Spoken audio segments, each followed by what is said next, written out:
everyone, welcome back to Sunday Live Show. Thank you so much, guys, for tuning in. Well, guys, I'm back again with the Mzansi soap stories, and today I'll talk about Umkhokha. On the previous episode, guys, Mabusi mistakenly told unompendulo ukuthi yena nontathakusa abalali ndawonye.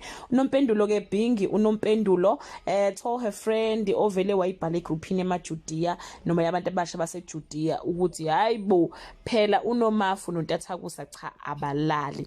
Isigungu ngesomama sibebandla including uma wakhe uMamzobe unomafu babese behlala naye phansi bemsola bemeluleka futhi ukuthi hayibo angayilambisa intathakusa ekamerweni bamyala ke bathi angaphinde nje aneke indaba zakhe anekele izwe.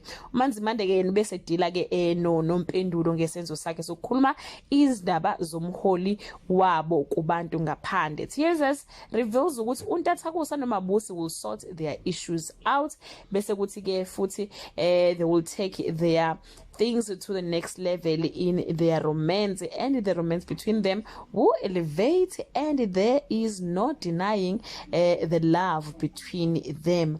Well, guys, yeah, uMabusi akobonga ke nje uthi unomama onjengomamzobe, guys. Ayibo Mamzobe uyayilwa impi uthe nje uMabusi akanika untathakusa imfanelo zakhe ke lapha yana esigungweni sabo mama. That brings us to the end of this video. Do leave your comment below and share your opinion.